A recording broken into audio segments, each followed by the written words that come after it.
नमस्कार मित्रांनो. Soul diaries bye Madhu मध्ये तुमचं स्वागत आहे. तुम्ही कधी विचार केलाय का की जगातील सर्वात लोक, मग ते बिल गेट्स असू देत किंवा एलॉन मस्क, यांच्याकडे असं काही वेगळं आहे की जे आपल्याकडे नाही? उत्तर त्यांच्या सकाळच्या सवयीत दडलंय. आज आपण रॉबिन शर्मा यांच्या द 5 AM क्लब या जगप्रसिद्ध पुस्तकाचा सारांश बघणार आहोत. हा व्हिडिओ तुमच्या आयुष्यातील एक टर्निंग पॉइंट ठरू शकतो, म्हणून शेवटपर्यंत नक्की पहा.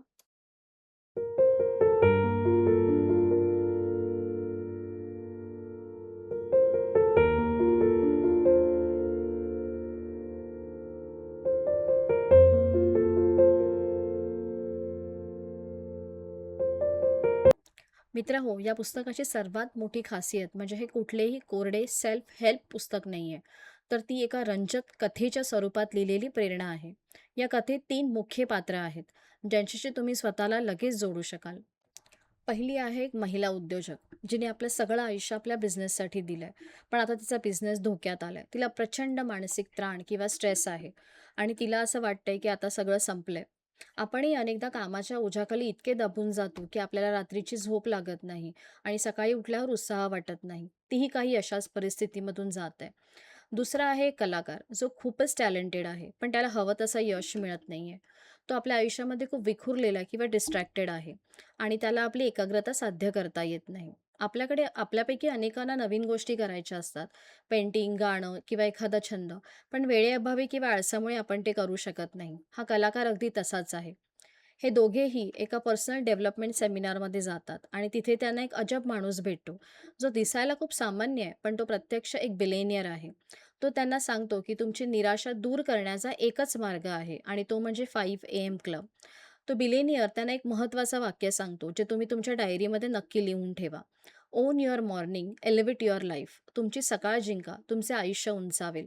तो त्यांना समजावून सांगतो की जर तुम्ही सूर्योदयापूर्वी उठून स्वतःवर काम केलं, तर जगातील कोणतीही समस्या तुम्हाला हरवू शकणार नाही. तो त्यांना एका प्रवासावर घेऊन जातोय, जिथे त्यांना तो यशाचं गुपित सांगणार आहे.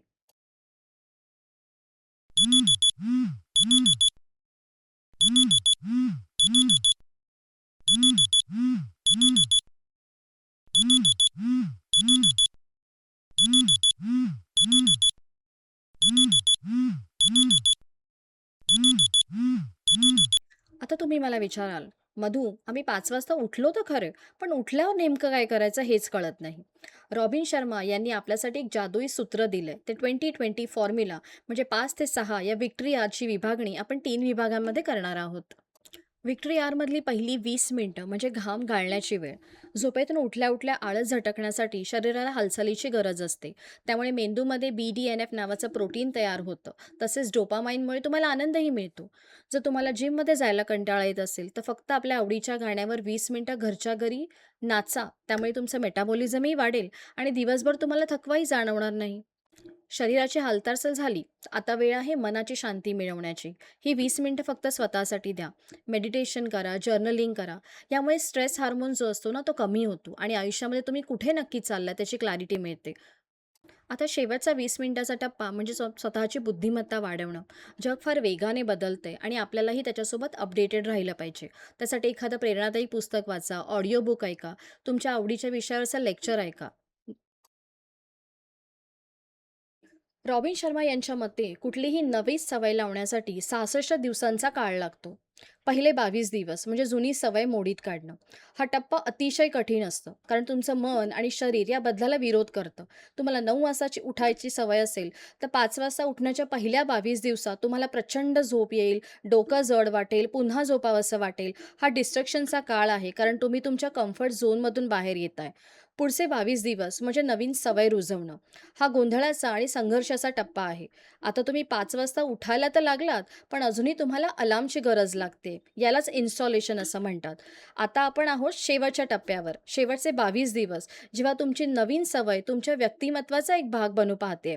आता तुम्हाला जास्त प्रयत्न नाही करावे लागत. ती गोष्ट तुम्हाला करणं सोपं वाटू लागलंय आणि त्यात आनंद मिळू लागलाय. आता तुम्ही बरोबर 5 वाजता उठता. यालाच इंटिग्रेशन असं म्हणतात. मित्रांनो, लक्षात ठेवा, बहुतेक लोक हे पहिल्या 22 दिवसातच हार मानतात. पण जर तुम्ही हे 66 दिवस टिकून राहिलात, तर तुम्ही या जगातील त्या 5% लोकांमध्ये सामील व्हाल, जे स्वतःच्या आयुष्याचे मालक असतात. यशासाठी फक्त बुद्धिमत्ता पुरेशी नाही. आपल्याला जर यश मिळवायचं असेल, तर 4 अंतर्गत साम्राज्यावर विजय मिळवणं आवश्यक आहे. पहिला आहे माइंडसेट. तुमचे जर विचार सकारात्मक असतील, तर तुम्ही कठीण प्रसंगामध्ये टिकून राहू शकता. एखादे नवीन काम सुरू करायच्या वेळेला मला हे जमणार नाही म्हणण्याऐवजी, मी हे शिकून नक्कीच पूर्ण करेन, असा विचार करणं म्हणजे सकारात्मक माइंडसेट. दुसरा आहे हार्टसेट. तुमचा आनंद आणि भावनिक आरोग्य म्हणजे हार्टसेट. तुमच्या मनात कुणाचा राग असेल, द्वेष असेल, तर तुम्ही किती श्रीमंत झालात तरी सुखी नाही होऊ शकणार. दिवसभराच्या कामात कितीही ताण असला तरी कुटुंबासोबत आनंदाने वेळ घालवणं म्हणजे तुमचा हार्टसेट सुधारतो. तिसरा आहे हेल्थ सेट. जे तुमचं शरीर साथ देत नसेल, तर तुमच्या यशाला काहीच अर्थ उरत नाही.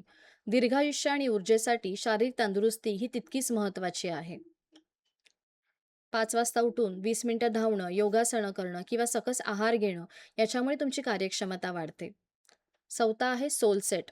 सकाळी शांतपणे बसून ध्यान करणं किंवा निसर्गाच्या सानिध्यामध्ये वेळ घालवणं यामुळे मनाला एक प्रकारची शांतता आणि स्थिरता मिळते. हे चारही एम्पायर जेव्हा संतुलित असतात तेव्हा आपण खऱ्या अर्थाने यशस्वी होतो. तर मित्रांनो, द 5 AM क्लब ही फक्त एक वेळ नाही, तर ती एक विचारसरणी आहे. उद्यापासून तुम्ही माझ्यासोबत या क्लबमध्ये सामील होणार का? कमेंट्समध्ये येस असं नक्की लिहा. आणि तोपर्यंत वाचत राहा आणि समृद्ध होत राहा. धन्यवाद.